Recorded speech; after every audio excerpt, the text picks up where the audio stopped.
Cuando el emperador Constantino adoptó el cristianismo como religión oficial del Imperio Romano en el año 313, aparecieron formas de depurar a sus miembros, apareciendo la excomunión como práctica común. Con el término Inquisición se designó a distintas instituciones nacidas con el fin de luchar contra la herejía, o sea, aquellas creencias que se contraponen con lo enseñado por la Iglesia Católica Romana. Sin embargo, aunque se castigaba regularmente la herejía, los mecanismos eran poco eficientes y no seguían procedimientos claros. No es sino hasta 1184 que se crea en Francia la primera institución dotada de procedimientos y recursos para llevar a cabo esta tarea. En el año 1184, por iniciativa del Papa Lucio III y el emperador alemán Federico I, el Concilio de Verona adoptó un decreto que exigía a los obispos el nombramiento y envío de comisarios a las zonas contagiadas por las herejías con el fin de realizar investigaciones. Este decreto fue el comienzo de la Inquisición. El edicto del Concilio de Verona no fue suficiente para detener el avance de la herejía, e Inocencio III reunió el Cuarto Concilio de Letrán en 1215, en el que se decidió la creación de jueces inquisidores especiales encargados de descubrir y sancionar a los herejes. El primer inquisidor nombrado por el pontífice fue Domingo de Guzmán, que estableció su tribunal en Tolosa, Francia, hacia el año 1216. La Inquisición Pontificia fue creada en el año 1233 por el Papa Gregorio IX. En su origen, era una institución eclesiástica especial dedicada a la persecución, detención, juicio y castigo de la herejía. Estaba bajo la autoridad directa del Papa y se creó con el objetivo de combatir la herejía albigense del sur de Francia. Esta Inquisición Pontificia sustituía a la primera Inquisición, la Inquisición Episcopal, que había sido creada por el Papa Lucio III a finales del siglo XII. La Inquisición Pontificia se fue extendiendo a diversos reinos de la monarquía europea, aunque fue encontrando resistencia de algunas monarquías que no veían con buenos ojos la intervención del papado dentro de sus fronteras. A comienzos del siglo XIII, ya la Inquisición funcionaba en Francia, Italia y Alemania.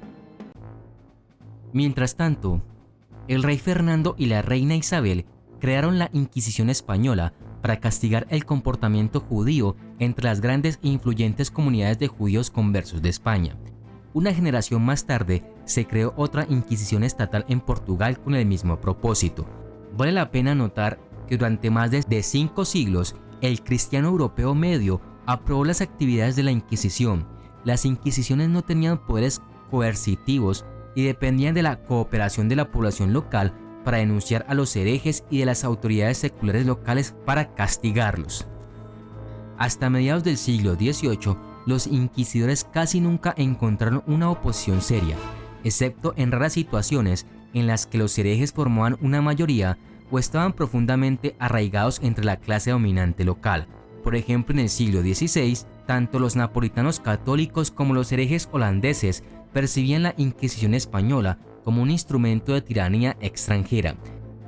Los procesos de la Inquisición se llevaban a cabo secretamente y en ellos se aplicaban las torturas más refinadas y crueles, a diferencia de los juicios normales, en los de la Inquisición no se nombraban abogados ni se comunicaba a los enjuiciados el nombre de los testigos.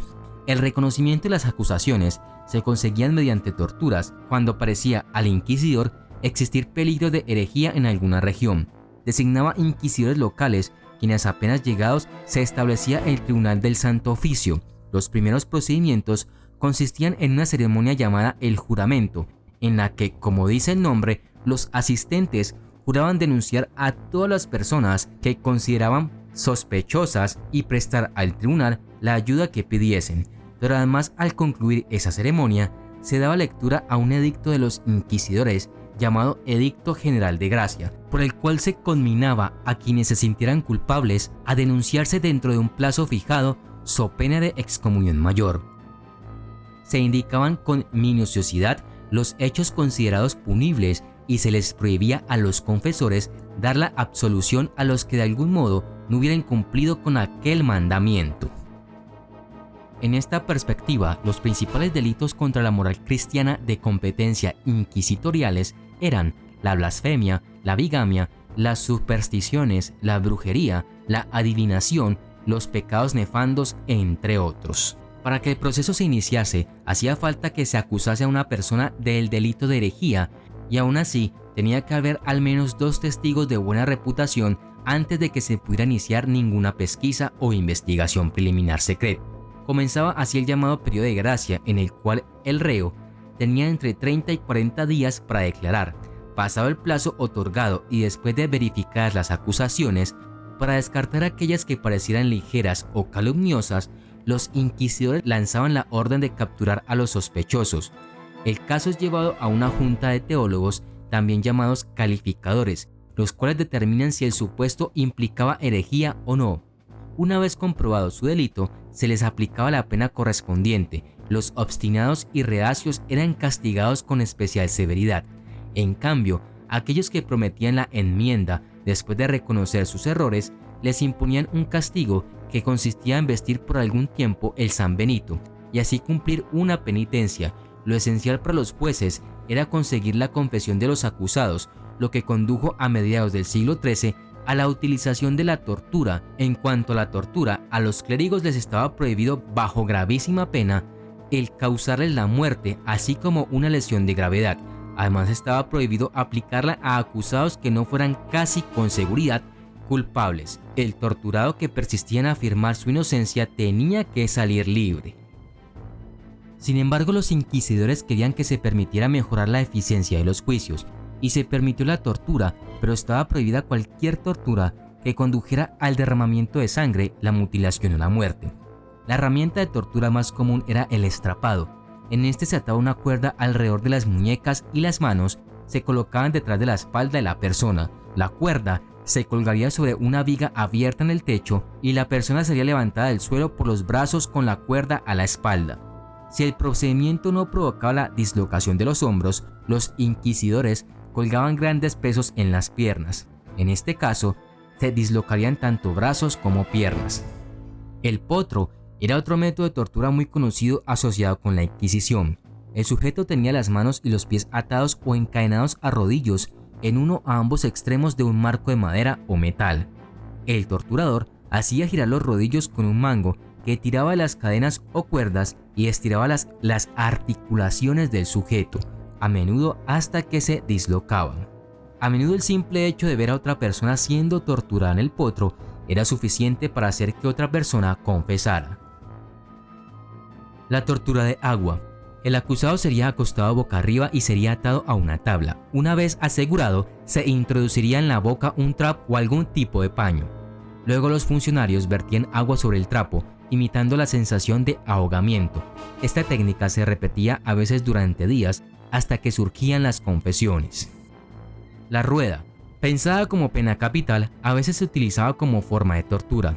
Generalmente se utilizaba una rueda de carreta y el acusado condenado era estirado sobre esta. Entonces serían golpeados. Los espacios entre los radios permitirían que los huesos se rompieran al entrar en contacto con un garrote u otro dispositivo.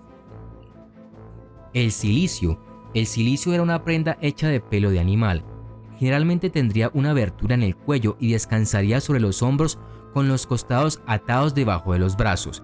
Para los católicos en los primeros días del cristianismo, los cilicios se utilizaban como método de arrepentimiento durante la temporada de Cuaresma. Durante la Inquisición española, el cilicio se utilizaba tras una confesión voluntaria o post-tortura. El cilicio representaba la aceptación exterior de las enseñanzas de la Iglesia. Si el acusado no confesaba, los inquisidores podrían condenarlo a cadena perpetua. Los reincidentes podrían ser abandonados al brazo secular. Básicamente significaba que aunque los propios inquisidores no ejecutaban a los herejes, podían dejar que otras personas lo hicieran. La pena capital permitía la quema en la hoguera.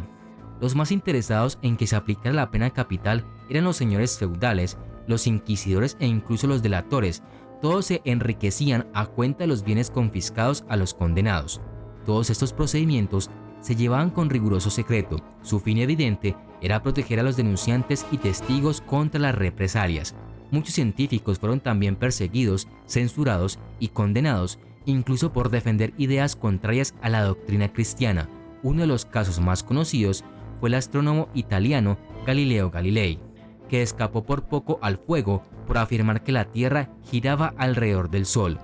La misma suerte no tuvo el científico italiano Giordano Bruno, quien fue juzgado y condenado a muerte por el tribunal. Las mujeres también sufrieron en este periodo y eran objetivos constantes. Los inquisidores consideraron brujería todas las prácticas que implicaba la curación a través de infusiones de hierbas o remedios. Las brujas medievales, que no eran nada más que conocedoras de las propiedades curativas de las plantas, recibieron torturas llenas de violencia y crueldad, entre las cuales estaba Juana de Arco, acusada de herejía y brujería. En España, en el año 1480, se instauró un tribunal inquisitorial que desató persecuciones masivas contra musulmanes, judíos y herejes.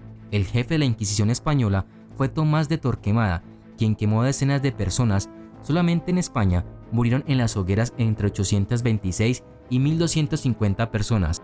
Varios miles sufrieron otros castigos. A los pocos años de la fundación de la Inquisición, el papado renunció en la práctica a su supervisión en favor de los soberanos españoles. De esta forma, la Inquisición española se convirtió en un instrumento en manos del Estado más que de la Iglesia. Aunque los clérigos y de forma destacada los dominicos actuaban siempre como sus funcionarios. En América, la Inquisición fue establecida por Felipe II en 1570 y tuvo tribunales en México, Lima y Cartagena. Solo tenía jurisdicción sobre criollos y españoles, mas no sobre los indígenas. Las razones básicas eran dos. La primera, que los pobladores nativos recién estaban siendo instruidos en la religión católica y en su mayoría no podían entender aún claramente los dogmas ni mucho menos distinguirlos de las herejías. La segunda, estrechamente relacionada con la anterior, es que la intención declarada del monarca no era que el tribunal fuese odiado, sino querido y respetado, por lo cual se buscaba dar ejemplo a los aborígenes controlando la conducta y doctrina de los españoles. Su principal objetivo era erradicar de las Indias a los cristianos nuevos, sospechosos de judaizantes, y a los protestantes. La Inquisición existió hasta el siglo XIX. La última condena tuvo lugar en Valencia, España, en el año de 1826. Solo en el año de 1835 suspendió el Papa la actividad de los tribunales inquisitoriales. La Inquisición fue transformada en Congregación del Santo Oficio, la cual sirvió de instrumento político de lucha contra el progreso social y el comunismo. Dicha congregación fue reorganizada en el año 1965 y convertida en la Congregación de la Doctrina de la Fe.